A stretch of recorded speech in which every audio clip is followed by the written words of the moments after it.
Hi there guys, in this video I'm going to show you the most important tips and tricks for your OnePlus Nord CE4. By the way, do hit the like button or dislike button, it helps the channel a lot. Now with that said, first I'll start off with the navigation gestures. Once you turn on the navigation gestures, you can swipe from the bottom of the screen to go home. You can swipe and hold for recent apps. To go back a step, you can swipe from the left side of the screen or the right side of the screen and your phone will take you back a step. For Google Assistant, you can swipe from the bottom left corner or the bottom right corner diagonally and it will trigger Google Assistant. Besides that, you can also quickly switch between applications by simply swiping left or right on the bottom bar of the screen. This particular feature works just like on an iPhone. Next we have Beacon Link. Now this is a brand new feature which is pretty useful in emergency situations. In situations where there's no mobile network around, you can use your Bluetooth connection to make calls. Obviously it's not very useful on normal days, but if there's a natural disaster or if you're on a trekking trip where there's no mobile signal, you can definitely use this feature. So do give it a try.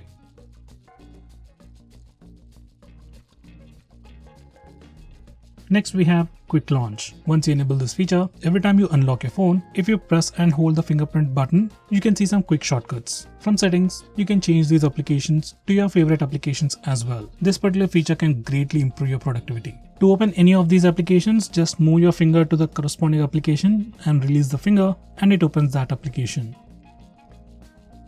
Next we have some important battery related settings. First of all, we can check out your battery health directly from the settings. You don't need to install any third-party application, you get it by default in your settings page. Next we have a feature called Smart Charging. Once you enable this feature, your phone will analyze how you are charging your phone and based on that, it will change the charging speed to have a better battery life. You can also enable your phone to limit charging up to 80% so that whenever your battery reaches 80%, charging will stop. This is another useful feature that can keep your battery more healthy.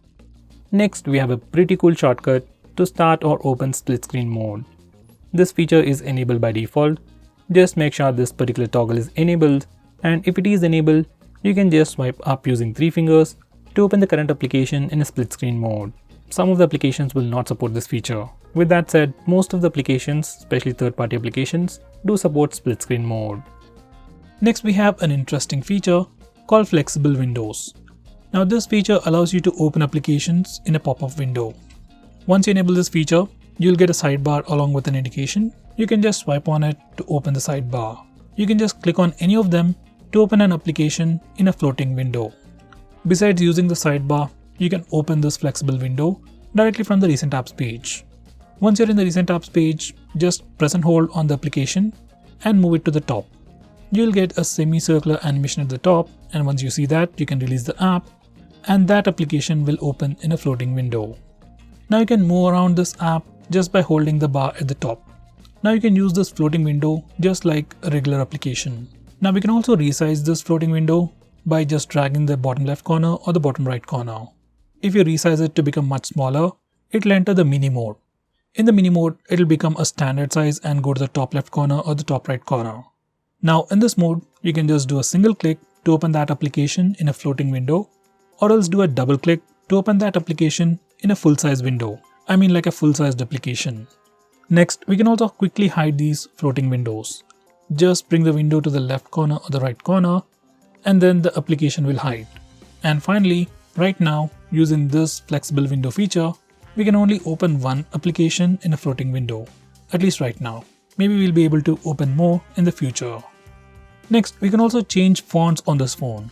You can choose between some pre-installed ones or just download the ones you like.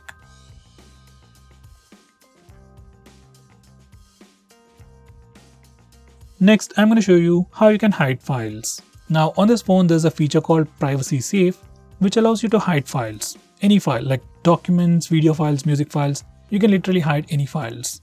Once you enable this feature, you can directly go to the Private Safe and hide files, or else no matter where you are, whether it's the gallery or a file manager, you can select the file and click share and then send it to the Privacy Safe, and that particular file will be automatically hidden. It's a pretty cool feature that comes built into the phone.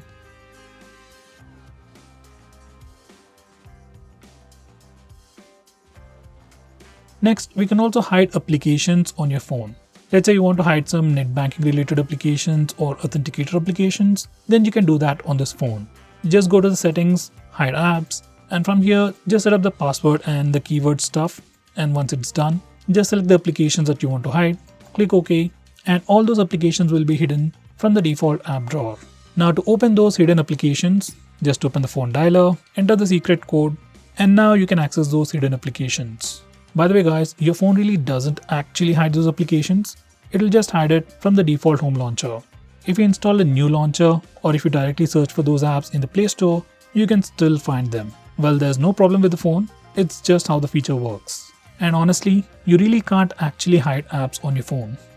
Next, I'm going to show you how you can lock applications. Once again, if you have some security related apps that you don't want others to open easily, then you can lock all those applications. Just go to settings and from the privacy section, you can access the lock apps feature. From here, you can lock all the applications that you want.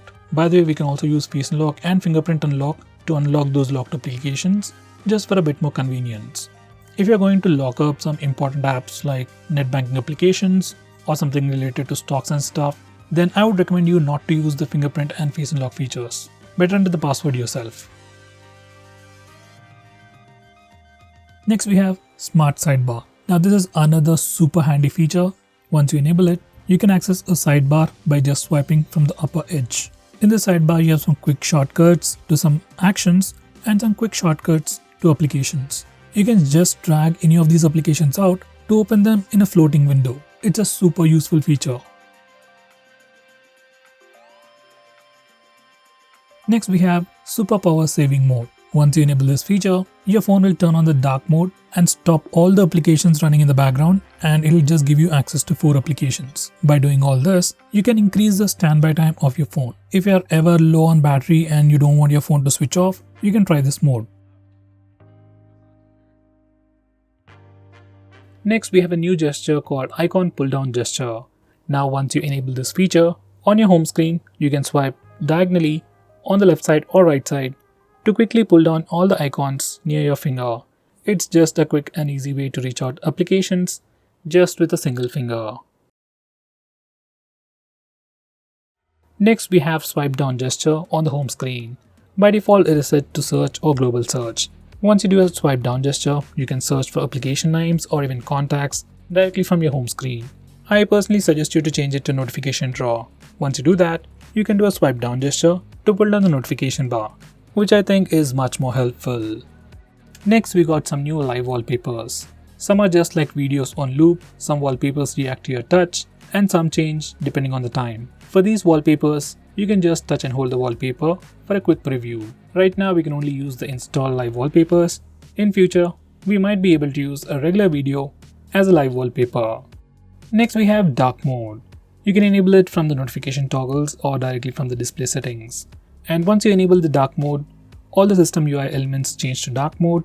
Even some of the stock applications like phone dialer, messaging application also change to dark mode, and even some Google applications like Play Store or YouTube switch to the dark mode automatically. Dark mode helps your phone look much more cooler, helps you save some battery, and puts less strain on your eyes at night. Next, I'm going to show you different ways to take a screenshot on this phone. So first we have the normal way where we can use the buttons. Just press the volume down and power button both at the same time to take a screenshot. Next we have 3-finger screenshot gesture. Now this feature is enabled by default. To take a screenshot, you can just swipe down using 3 fingers and your phone will take a screenshot. It's just like pressing the buttons, but instead of pressing the buttons, you just need to swipe down using 3 fingers and your phone will take a screenshot. Personally, this is my favorite way to take a screenshot. Next, I'm going to show you how to take a long screenshot. For that, first take a regular screenshot and then click on the preview. Now select scroll. Now you need to scroll the page. And once you're done, you'll get a long screenshot. Next, I'm going to show you how to record the screen on your phone. For that, first go to the toggles. And now we can start video recording just by using this toggle. Just click it and screen recording should start in 3 seconds. If your phone asks for any permissions, just grant them all. Next, I'm going to show you some camera gestures. First we have touch. Once you enable this feature, we can take a picture by just touching the preview screen. It works for both the rear camera and even for selfies.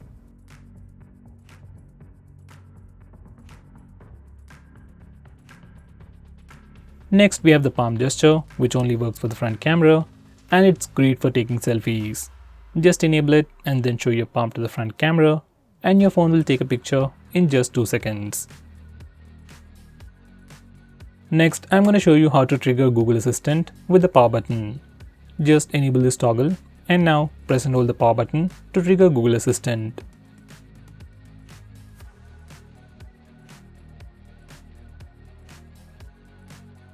Next, we have some important screen off gestures.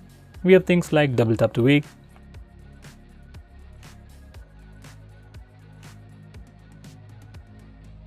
we can also draw a note to open the camera application. Next, we can draw a V to turn on the flash. We also have more like music controls and custom shortcuts, but most of the time I just draw V to turn on the flash, and to turn it off we can press the power button. Next, I'm going to show you how you can change your default apps. Whether you want to change your default launcher, default browser or anything, for that we need to first go to settings. Once you're in settings, select apps. Then select default apps. Now from this page you can change your default launcher, default SMS application, browser and so on. I would definitely recommend you to change your default browser to Google Chrome. Next, I'm going to show you how to display the battery percentage on the status bar. For that, go to settings, then select notification and status bar, and then enable this toggle. Once you do that, we can see the battery percentage on the status bar. In the same way, if you want to see the network usage on the status bar, go to settings, then select notification and status bar. Enable this toggle. Next, I'm going to show you how to display the RAM information on the recent apps page. For that, go to settings, then select additional settings, and now enable this toggle. Once you do that, we can see the RAM or memory information in the recent apps page.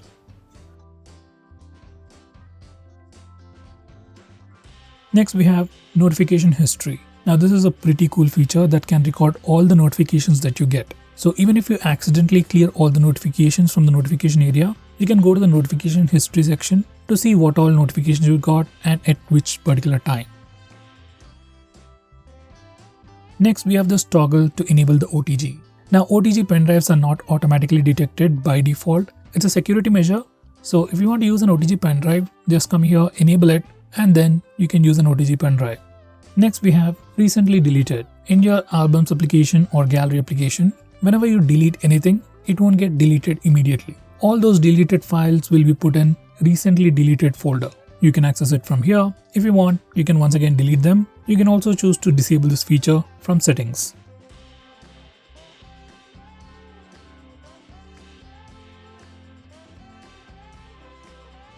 Next, we have app battery management. Now if you want to completely take control of your phone, stop applications from auto launching or stop applications from running in the background to save data or to save battery, you can do all that from here.